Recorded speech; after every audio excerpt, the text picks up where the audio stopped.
The cold was a constant thief. It stole the feeling from her fingers, the warmth from her breath, the hope from her heart. Allora knelt on the frozen flagstones of the scullery, her hands plunged into a bucket of icy, lye-heavy water. The soap bit into the cracks in her skin, a familiar stinging pain that she had long ago learned to ignore. She was a ghost in this great stone hall, a smudge of soot and misery that everyone looked through. Omega. The word was a brand seared onto her soul, more painful than any physical mark. Worthless. A sharp kick connected with her ribs, sending a spray of dirty water across the floor. Filth, Lyra sneered, her voice as sharp and cold as the winter wind rattling the shutters. You're splashing your grime everywhere. Look at this mess. Allora curled into herself, a reflexive motion to protect her body from the next blow. It never came. Lyra preferred the slower, deeper cuts of words. The Alpha King visits today, Lyra continued, tapping a perfectly manicured nail against her chin. Her gown was the color of blood and envy, a stark contrast to Allora's threadbare gray tunic. And you smell of rot and despair. Stay out of sight. No one wants their appetite spoiled by the sight of you. Allora didn't look up. She kept her eyes fixed on the swirling gray water, on her own raw, red hands. Looking up only invited more scorn. Silence was her shield. Invisibility was her armor. Are you deaf, Omega? Lyra's boot nudged her shoulder hard. I said, stay out of sight. Yes, Lyra, Allora whispered, the words scraping her throat. Lyra made a sound of disgust and swept from the room, leaving behind the cloying scent of her expensive perfume. Allora remained curled on the floor for a long moment, the pain in her side a dull throb. She pushed herself back up, gritting her teeth. She would not cry. Tears were a luxury she could not afford. They were a sign of weakness, and weakness was an invitation for more cruelty. So she scrubbed. She scrubbed until the stones were clean and her knuckles were bleeding, the pain a distant hum beneath the crushing weight of her existence. Her parents had been exiles, cast out from a rival pack and given begrudging sanctuary here before a fever took them. They had left her with nothing but their shame, a legacy she wore like a shroud. She was nothing, a piece of driftwood tossed on the shore of a great and indifferent sea. Later, huddled in the kitchens, she heard the horns announcing the king's arrival. The air thrummed with an energy she had never felt, a mix of reverence and fear. The Alpha King, Kaelin. His name was a legend, a story told in hushed tones around the fire, ancient, unfathomably powerful, the supreme leader of all packs.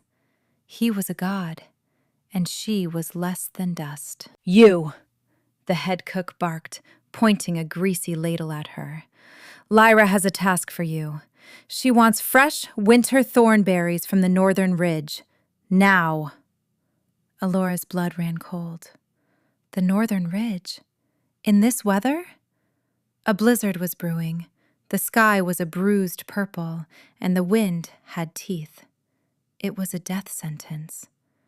She looked at the cook, a flicker of protest dying on her lips before it could form. Pleading was useless. It would only earn her a beating. This was Lyra's design. With the king here, no one would notice the Omega girl disappearing into the storm. No one would care. With a nod, she pulled her thin cloak tighter and slipped out the back gate. The wind hit her like a physical blow, slicing through her rags as if they were not there. Each breath was a shard of ice in her lungs. She forced her legs to move, one foot in front of the other, into the teeth of the rising storm. The world dissolved into a maelstrom of white. Snow blinded her, packed into her eyes and mouth. The cold was no longer just a thief. It was a predator, sinking its claws deep into her flesh, leeching the life from her bones. Why was she even trying? What was she fighting for? A return to the scullery? To Lyra's sneers and the gnawing hunger? Her foot snagged on a hidden root, and she pitched forward. She didn't fall onto snow. She fell onto nothing. The ground gave way with a sickening crack, and the world became a blur of white and a terrifying, bone-jarring cold. Ice water. It was a shock so profound it stole her breath. She was submerged, the weight of the current pulling her down, her waterlogged cloak and anchor dragging her to her doom. Panic flared, hot and frantic in her frozen veins. She clawed at the churning water, her broken nails scraping against the underside of the ice. There was no up. There was no air. Only the crushing, silent, killing cold. Her lungs burned, screamed for release. Darkness crept in at the edges of her vision. So this was it. This was how the ghost finally disappeared. A quiet, cold, forgotten end. She let go. Her body went limp, the fight draining out of her. The burning in her chest eased into a strange, peaceful numbness. Then, a shattering sound, like thunder splitting the sky. Light pierced the murky depths. A shape, dark and massive, plunged into the water above her. Strong arms, impossibly warm, wrapped around her waist. She was being pulled up, towards the light. The air was a brutal, glorious explosion in her lungs as she broke the surface. She coughed, sputtering, clinging to the solid wall of a chest. The arms holding her were like steel bands, lifting her from the river as if she weighed nothing. She was laid on the snow-covered bank. A figure loomed over her, blocking out the swirling blizzard. He was huge, a mountain of a man wrapped in dark furs, his presence an overwhelming force of nature that dwarfed the storm itself. His face was harsh, carved from granite and shadow, all sharp angles and predatory beauty. But his eyes held her captive. They were not a normal color. They were the color of molten gold, glowing with an inner fire that seemed to push back the cold. He reached out, his hand brushing the frozen hair from her face. The moment his skin touched hers, the world ignited. It was not a gentle warmth. It was a firestorm, a searing, blinding heat that shot from the point of contact, up her arm and straight into her heart. It was agony and ecstasy, 1,000 lightning strikes in a single breathless instant. She cried out, a raw, broken sound. A light flared on the back of her wrist, so bright it burned through the dim light of the blizzard. She twisted her arm, her waterlogged sleeve falling away. There, etched onto her skin as if by a divine forge, was a mark. It was an intricate swirl of silver and gold, a spiraling pattern like a galaxy and a wolf combined, glowing with a soft, ethereal light. What was happening to me? The man knelt, his gaze locked on the mark. The gold in his eyes intensified, swirling like a sunstorm. A low growl rumbled in his chest, a sound so deep it vibrated through the frozen ground and up into her bones. It was not a sound of aggression, but of profound, possessive recognition. He looked from the mark to her face, his expression one of stunned, terrible awe. He had been searching for centuries, waiting, longing for a silence in his soul to be filled. And here she was, a half-drowned wisp of a girl, shivering on the edge of death. His voice, when it came, was like the cracking of ancient ice, deep and absolute. Mine. The word was not a question. It was a statement, a fact, a claiming. Allora stared at him, her mind a chaotic whirl of fear and confusion. Her body, however, betrayed her. The shivering had stopped. Where his hand still rested on her cheek, a tide of impossible warmth was spreading through her, chasing away the lethal cold. Her instincts, buried deep beneath years of abuse, screamed a single undeniable truth: safety, home. But her mind, her conscious self, was terrified. This was the Alpha King, Kaelin, a being of immense power. Men fell to their knees in his presence, and he was looking at her, this nothing, this Omega, as if she were the very center of his universe. It didn't make sense. It was a mistake. No, she whispered, the sound stolen by the wind. His expression hardened, but the golden glow in his eyes softened with something that looked like pain. You are her, he said, his voice softer now but no less certain. I have waited for you. He swept her into his arms, pulling her against the solid warmth of his chest. The furs he wore were thick and soft, and the heat radiating from his body was a furnace. He moved with an unnatural speed and grace, carrying her through the blizzard as if it were a mild spring shower. She was too weak, too confused to fight. She buried her face against his chest, inhaling the scent of pine, winter storms, and something else, something uniquely him. A scent of power and ancient earth that called to the deepest parts of her. He found a shallow cave, a small overhang of rock that offered a modicum of shelter. He lowered her gently to the ground, stripping off his heavy outer cloak and wrapping it around her. It was huge, enveloping her completely, and it smelled of him. He built a fire with an efficiency that was mesmerizing. Within moments, a small blaze was crackling, pushing back the oppressive darkness and the biting wind. The light danced across his harsh features, making him seem both more real and more mythical. He sat across the small fire from her, his golden eyes never leaving her face. The silence was heavy, broken only by the crackle of the flames and the howl of the wind outside.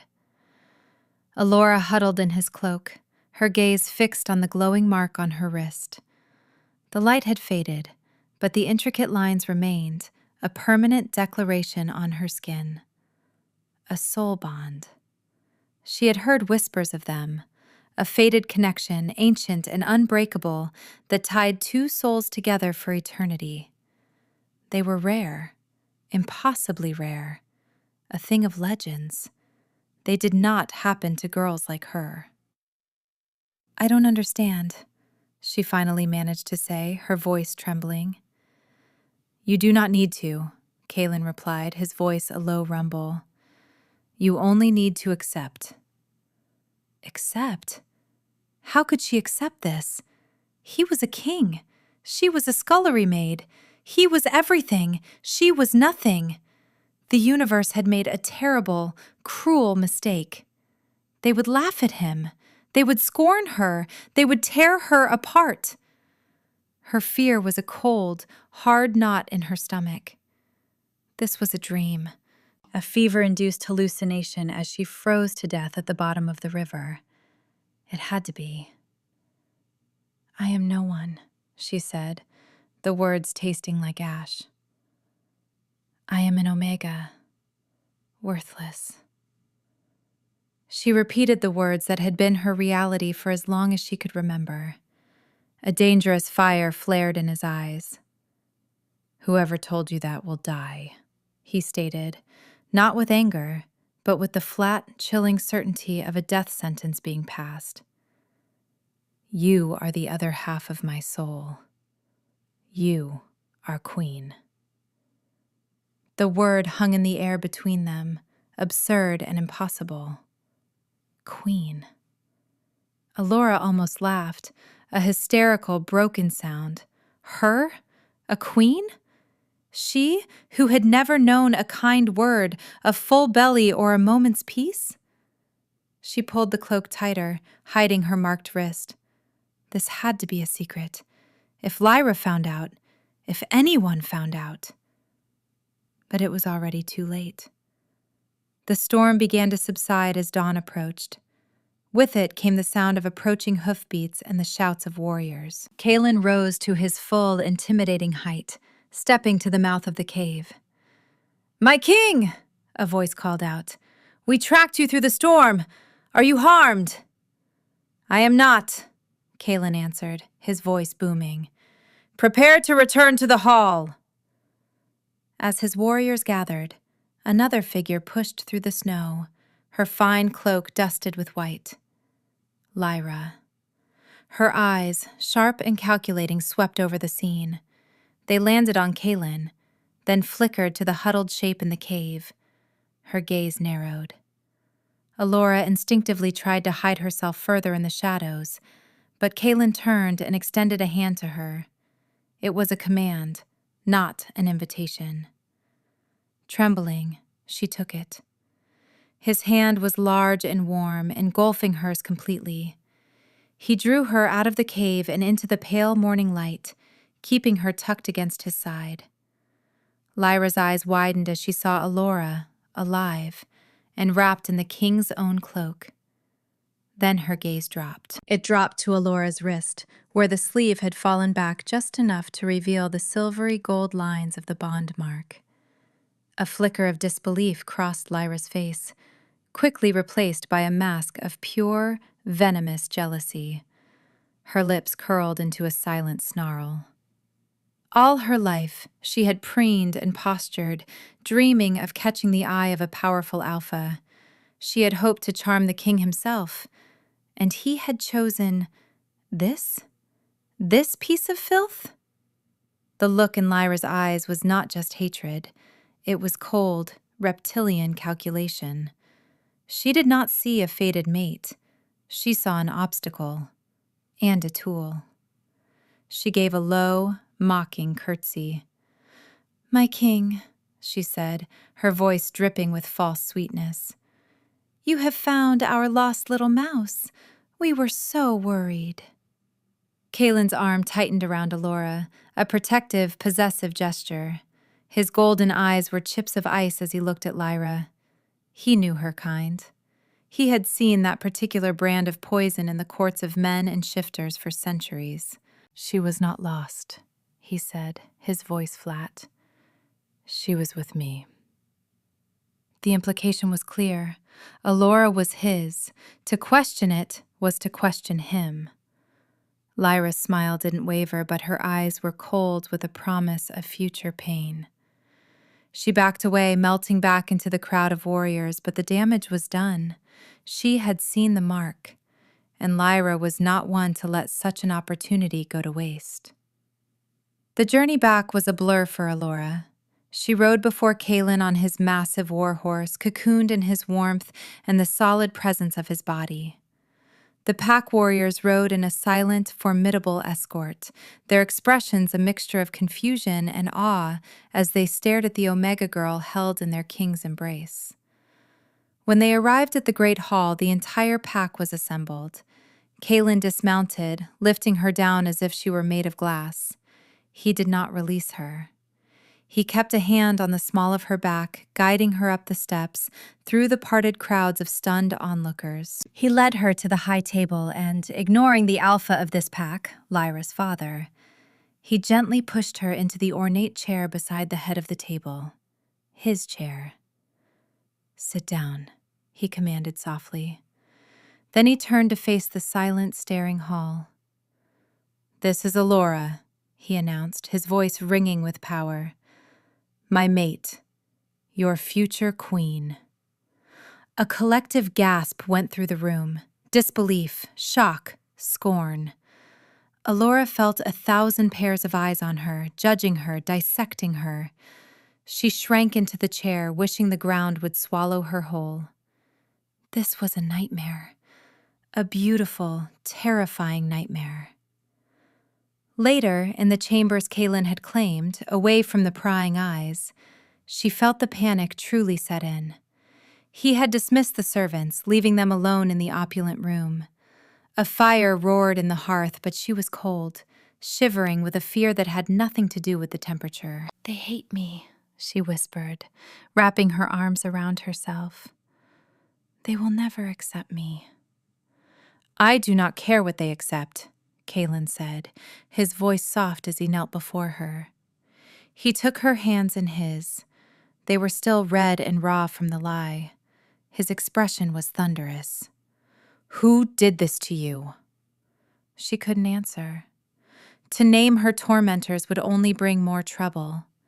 He seemed to understand her silence. He sighed, a heavy, ancient sound. "It does not matter. It will not happen again. I have you now." He lifted her marked wrist to his lips and pressed a gentle kiss over the bond. The mark pulsed with warmth, and a wave of calm washed over her, a direct effect of his own emotions flowing into her through the new connection. Hope, fragile and terrifying, began to bloom in her chest. Could this be real? Could she truly be safe? Could someone like him, a king, a legend, truly want someone like her? Her hope was a foolish, tender thing. It was no match for the darkness that was already gathering. While Kaylin was deep in council with the local alpha, discussing the troubling rise of a shadowy faction known as the Ember Covenant, Lyra made her move. She had sent a rider with a secret message hours ago. The reply had been swift and decisive. Allora was in the chambers, staring at the finery that had been laid out for her, silks and velvets in colors she had only ever dreamed of. It felt wrong, like a crow trying on a swan's feathers. She touched a deep blue gown, the fabric impossibly soft, and snatched her hand back as if burned. She did not belong here. The door opened without a knock. It wasn't a servant.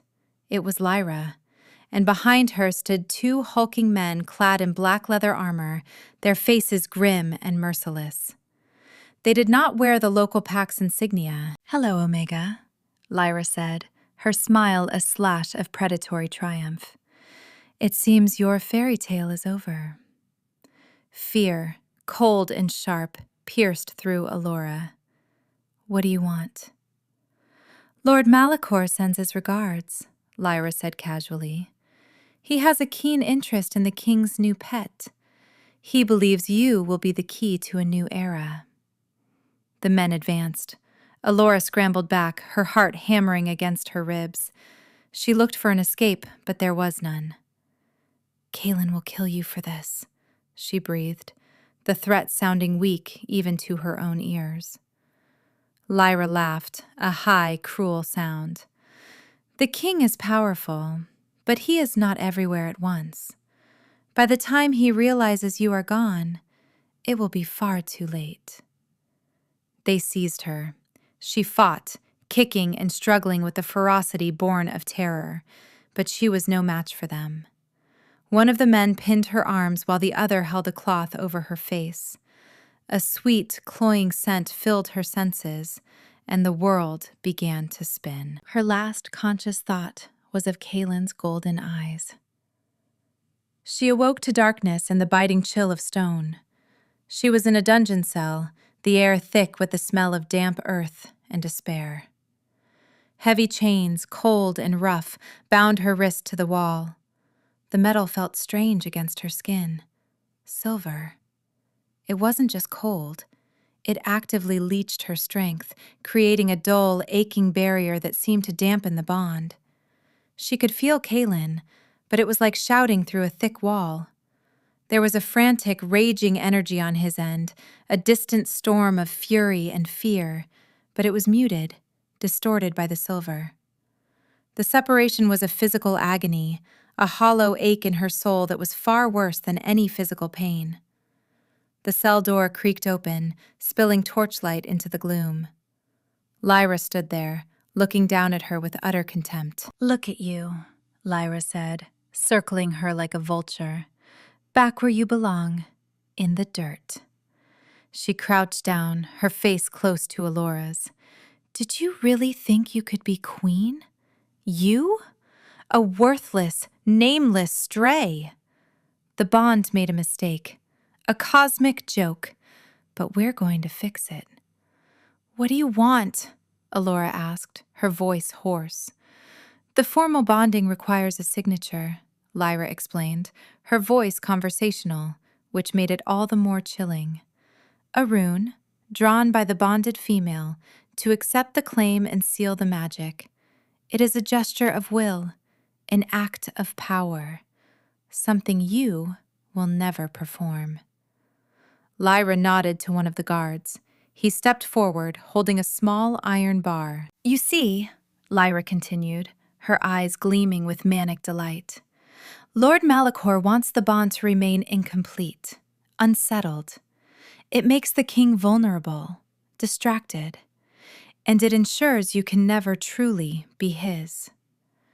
Terror seized Allora. "No, please!" The guard grabbed her left hand, forcing it flat against the stone floor. Lyra placed the iron bar across her knuckles. "He wants to break Kaelin," Lyra whispered, her voice a venomous hiss. "But I just want to break you." The guard brought a heavy mallet down on the bar. The sound was a wet, sickening crunch. Pain, white-hot and absolute, exploded in her hand. It was a supernova of agony, so intense it stole her breath and her sight. A scream was torn from her throat, raw and animalistic. They did it again, and again. The sound of her own bones breaking, one after another, echoed in the small cell. Ring finger, middle finger, index. They were methodical, cruel. When they were done, her hand was a mangled, unrecognizable ruin. Tears streamed down her face, mixing with the sweat and grime. The pain was a living entity, a fire devouring her from the inside out. Through the haze of agony, she heard Lyra's parting words.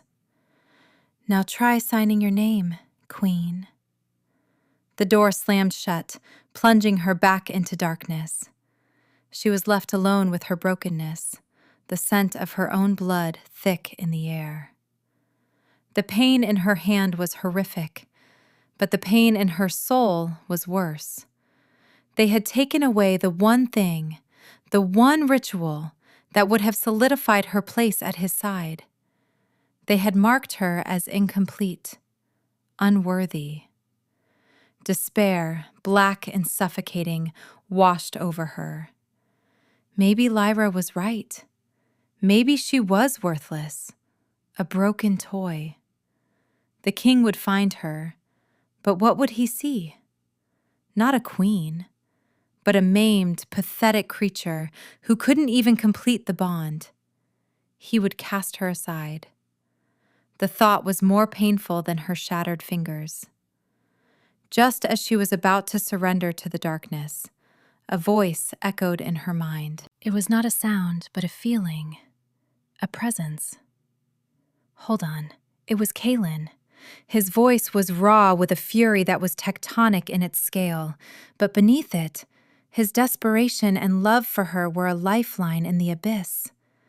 The silver chains dampened the connection, but they could not sever it. "I am coming." A flicker of strength returned. He was coming. He had not abandoned her. She had to hold on. For him.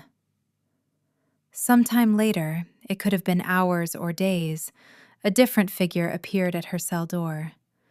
This man was tall and draped in shadows, his armor the color of cooling embers. His face was sharp and intelligent, but his eyes were empty, holding a chilling ambition.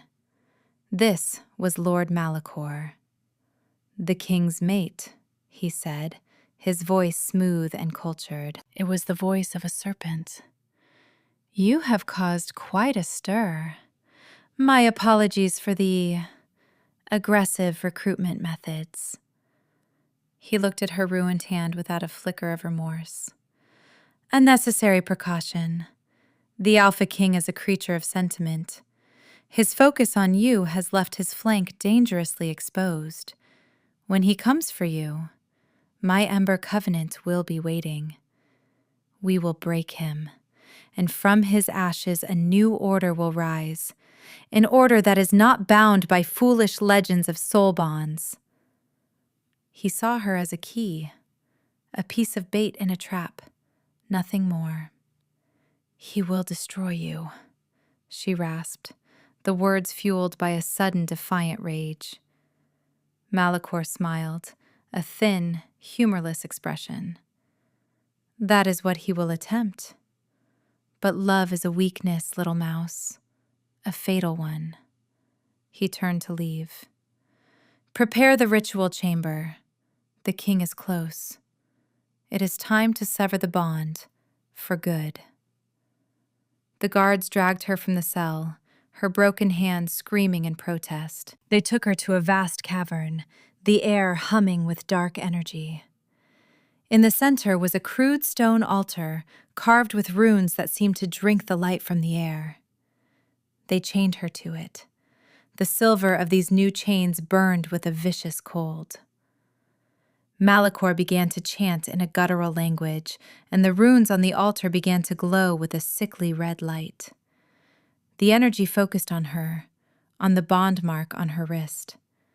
It felt like hooks were sinking into her soul, trying to tear her connection to Kaelin apart. The pain was excruciating. She felt Kaelin's panic and rage slam against the dark magic, a desperate, distant battle. She was losing him. The thread that connected them was fraying, thinning to a whisper. "No!" she screamed, pouring all of her will, her love, her desperation into that single word. And then the fortress shook. A roar, filled with the fury of a dying star, shattered the air. It was a sound of pure, unadulterated rage. It was Kaelin. A wall of the cavern exploded inward, showering the chamber with rock and debris. Through the dust and chaos, he emerged. He was no longer a king. He was a primal force of vengeance.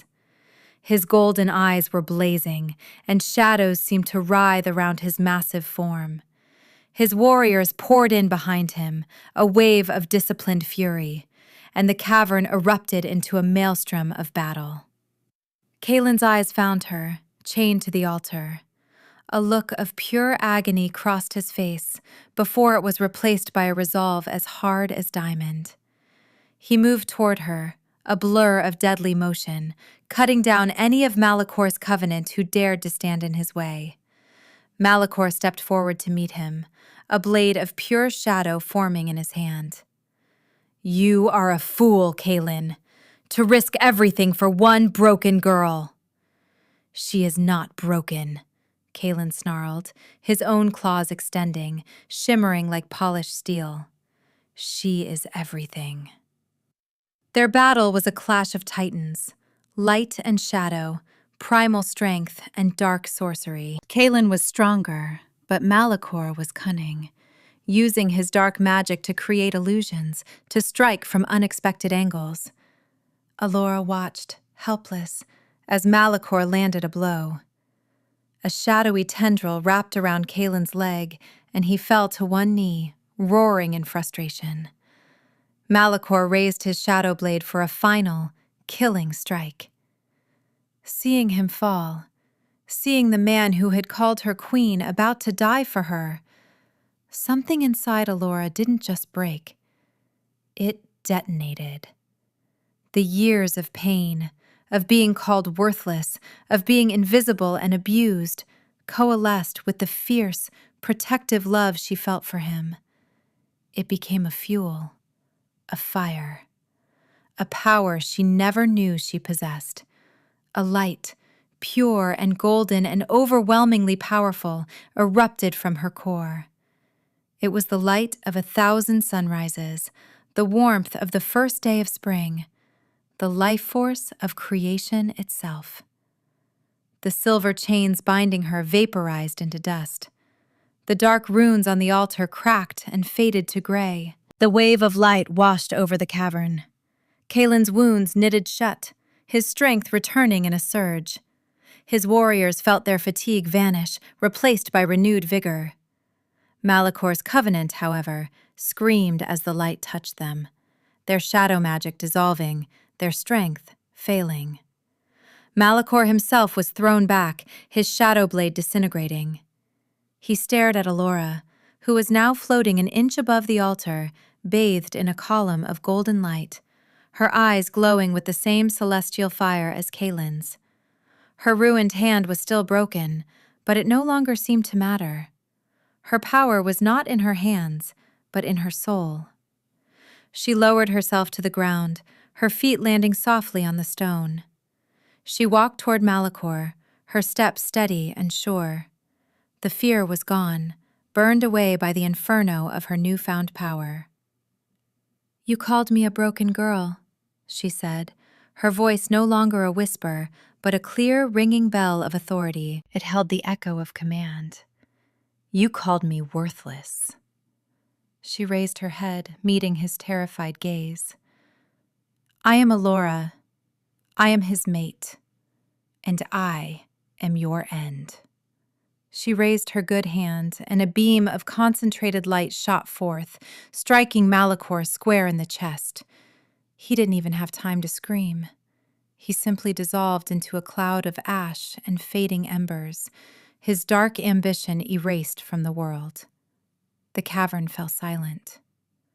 The remaining Covenant soldiers, their leader gone and their magic broken, threw down their weapons and surrendered. The light around Allora softened, receding back into her. The adrenaline faded, and the agonizing throb in her broken hand returned with a vengeance. Her legs gave out, and she collapsed. Before she hit the ground, Kaelin was there. He caught her, sweeping her into his arms, holding her as if she were the most precious thing in the universe. He buried his face in her hair, and she felt a tremor run through his powerful frame. "I have you," he murmured, his voice thick with emotion. "I have you." She looked up at him, her vision blurring with tears of relief and pain. "Kaelin," she whispered. He pulled back, his golden eyes scanning her, checking for every injury. His gaze fell upon her mangled left hand, and a look of such profound fury and grief crossed his face that it stole her breath. He gently took her wrist, his touch impossibly tender, lifting her hand to inspect the damage. He saw the shattered bones, the deliberate, malicious nature of the injury. He understood instantly what they had tried to do. "They did this so I couldn't sign," she whispered, shame and sorrow welling up inside her. "The bond, it can't be completed." She expected to see disappointment in his eyes, pity, perhaps even rejection. Instead, she saw reverence. "The bond was completed the moment my soul recognized yours," he said, his voice a low, fierce vow. "Paper and ink, runes and rituals, they are echoes of the truth, not the truth itself. They are for the benefit of others, not for us." He looked from her broken fingers to her eyes, his gaze intense and unwavering. "Your heart is the only signature I require. Your breath is the only oath I will accept." He lifted her ruined hand to his lips, not with pity, but with worship. He kissed each broken knuckle, his touch sending waves of warmth and healing magic through her.